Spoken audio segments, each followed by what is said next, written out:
સફળતા માટે પૂરી જિંદગી દાવ પર લગાડી નાખી છે, છતાં માણસોને એમ થાય છે કે ભરત તો મજા કરી રહ્યો છે. જય શ્રી રામ. હું તમારો મિત્ર ભરત પટેલ ફરીથી એકવાર નવી વાત લઈને આવ્યો છું. એકવાર એક સુખી પરિવાર, સુખી સંપન્ન પરિવાર, જ્યાં કંઈ કમી નહીં, મોટો મોટો મહેલ અને સુંદર મજાનું ભોજન અને આખું ઘર જુઓ જાણે વિશાળ મહાકાય બંગલો, એમાં સુખી સંપન્ન પરિવાર રહે.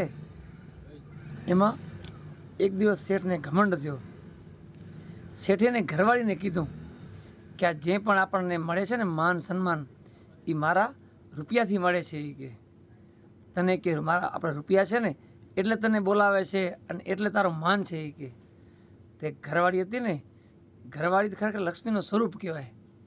તેમને કીધું કે સાંભળો શેઠ, એવું નથી હોતું કે તમારા રૂપિયાથી જ મને માન પણ મળે. કે કારણ કે હું ઘરની લક્ષ્મી છું અને ઘરનું કેમ સંભાળવું ને એ મારા ઉપર હોય છે. એ કે હું કેમ સાચું છું ને એ મને ખબર હોય છે. એ કે તો શેઠ કે તમે શું કરી શકો? એ કે તો તમારે જોવું હોય તમે કહેજો. એ કે હું છે ને 1 મિનિટમાં છે ને તમારું જીવન છે ને કે સૂર્યમાંથી સૂર્યોદય કરી નાખો એમ.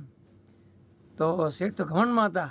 એને કીધું કે ક્યારેક મોકો મળે ને તો કરી બતાવજે. એ કે શેઠાણીએ કીધું કે શેઠ તમારી ઇજ્જત પડી જશે હોય. એ કે શેઠે કીધું કાંઈ વાંધો નહીં, તો ટ્રાય કરજે. એ કે એક દિવસ એવું થયું, સાંજે મહેફિલથી શેઠના ઘરે બધા એના મિત્રો, દોસ્તો, સારા સારા બિઝનેસમેનો, મોટા મોટા માણસો બોલાવ્યા અને આવ્યા ઘરે.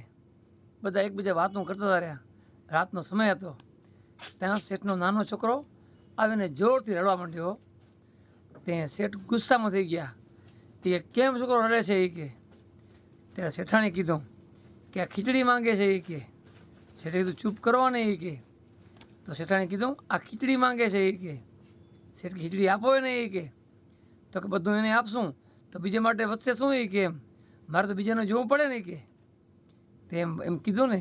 તો આજુ જેટલા પણ મિત્રો બધા આવ્યા હતા ને, મિત્રો, માણસો, સ્નેહીઓ, એ બધા અંદર તો વાત કરવા માંડ્યા. એ કે આટલા મોટા શેઠ છે, એના ઘરમાં આવો કંકા શીખે ખીચડી માટે એને કેવું બધું થાય. કે ઓ ત્યાં રાત પડી અને વેખાઈ ગયું બધું. તે રાતે શેઠે એને કીધું ઘરવાળીને પ્રણામ કરીને કે તે તો મારી ઇજ્જત કે સાવ કે નીચે કરી નાખી. કે તો શેઠાણે કીધું કે મેં તમને કીધું ને કે ભાઈ ઘરની લક્ષ્મી છે ને હંમેશા ઘરની લક્ષ્મીનું માન દેવું એમ. તો ત્યારે શેઠે કીધું પ્રણામ કરીને કે તારી વાત સાચી છે.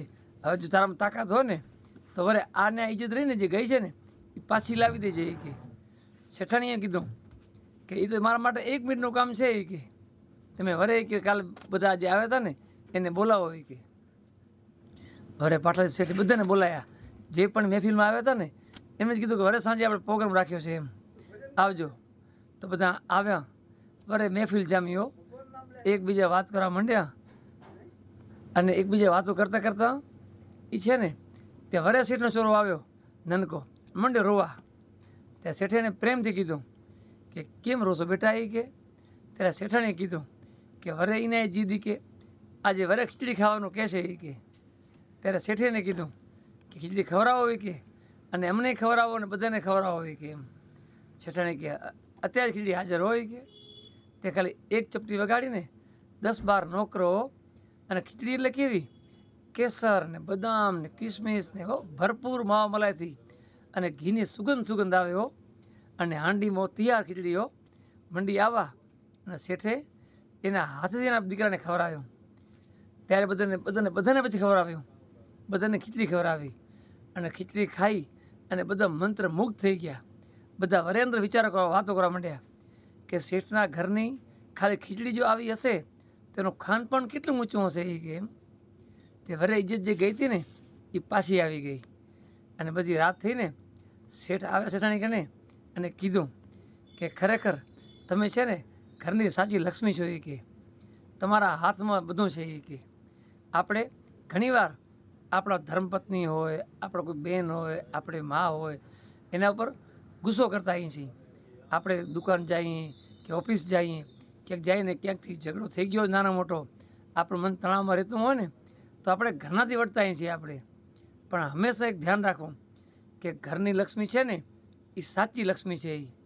એનું હંમેશા માન મર્યાદા જેટલું રાખીએ ને એટલું ઓછું છે.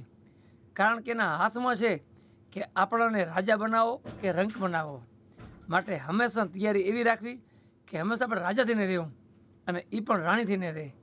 અને આપણે પણ એને દિલથી રાણી કરવાની કોશિશ કરવાની. કારણ કે જેટલું આપણે એનું માન સન્માન જાળવશું ને એટલો પ્રભુ રાજી રહેશે. અને પ્રભુ રાજી રહેશે ને તો આપણે જીવનનો બેડો પાર કરશે.